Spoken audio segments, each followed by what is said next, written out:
Bienvenue sur la chaîne. Aujourd'hui, je vous emmène au cœur d'une des plus grandes épopées africaines, celle d'un enfant rejeté, devenu stratège militaire de génie et roi redouté. Une histoire de gloire, de guerre et de trahison. Préparez-vous, le voyage commence, maintenant.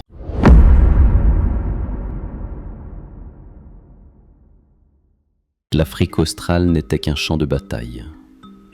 Chaque clan, chaque roi, chaque guerrier rêvait d'écraser l'autre.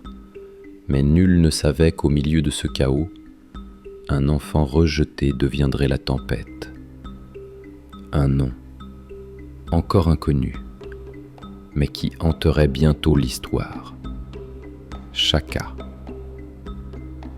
Moqué, humilié, Chaka fut marqué dès le berceau. Mais dans ses yeux ne naissait pas la résignation. C'était autre chose. Quelque chose que même les anciens ne savaient nommer. La solitude devint son forgeron. Chaque épreuve, chaque blessure durcissait son corps et son esprit. Mais ce soir-là, lorsqu'il fit couler le sang pour se défendre, un silence pesa sur les témoins.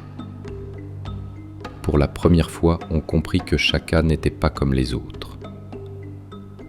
Le destin plaça sur sa route Dingiswayo, chef des Mtetwa et maître de guerre. Dingiswayo vit en Chaka plus qu'un guerrier, un esprit qui pensait la guerre comme un jeu d'échecs. Mais pouvait-on dompter une telle force? Ou ne faisait-il que libérer un monstre? Dans sa première bataille, Chaka fit plus que vaincre. Il inventa une stratégie née de l'instinct, une terreur née de son nom. Ses hommes l'acclamèrent, mais dans leurs yeux brillait autant l'admiration que la peur, car quelque chose venait de naître et rien ne pourrait l'arrêter. Là où les anciens se battaient de loin, Chaka imposa une arme nouvelle pour tuer face à face. Il façonna ses guerriers comme on forge l'acier, obéissance absolue, endurance sans limite.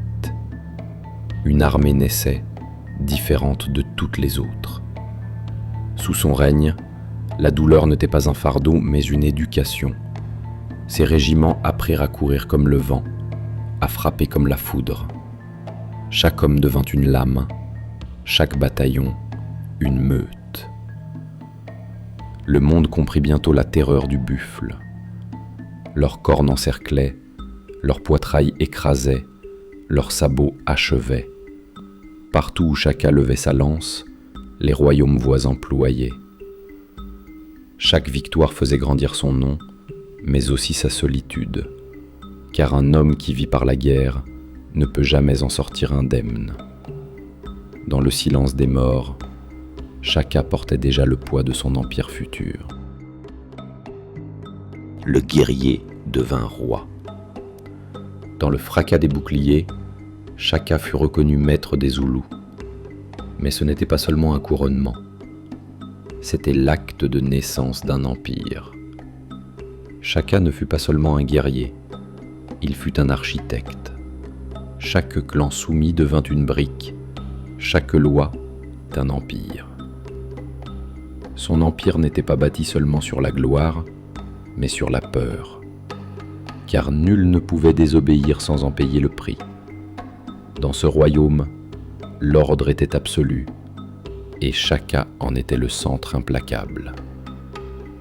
Aux frontières de son royaume, d'autres puissances s'agitaient. Chaka les observa, les jaugea, jouant de la peur et du respect. Pour lui, chaque étranger était une pièce sur son échiquier. La mort de Nandi, sa mère, plongea Chaka dans une nuit sans fin. La douleur se mua en cruauté. Son peuple, autrefois uni par l'admiration, plia désormais sous la terreur. Les victoires l'avaient porté au sommet, mais ses excès l'isolèrent. Dans les murmures de la nuit, les siens commençaient à douter et à craindre davantage le roi que l'ennemi.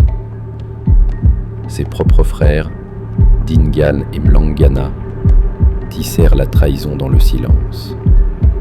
Car pour sauver le royaume, il fallait éteindre son roi. Ainsi tomba Shaka, trahi par son propre sang. Ni l'armée, ni la gloire, ni la peur ne purent le sauver de la lame la plus redoutable, celle de la trahison. Mais une légende ne meurt pas avec un homme. Dans les plaines d'Afrique australe, l'ombre de Shaka continue de hanter l'histoire. Stratège, tyran, bâtisseur, son nom demeure. Shaka Zulu tomba sous les lances de ses propres frères. Mais ni le fer ni la trahison ne purent effacer son nom, car il avait transformé un clan en nation et marqué l'Afrique de son empreinte. Aujourd'hui encore, son ombre traverse les plaines. Les hommes meurent, mais les légendes, elles, ne disparaissent jamais. Likez, commentez, partagez et abonnez-vous pour la prochaine saga. Tant que les tambours appelleront, restez féroces.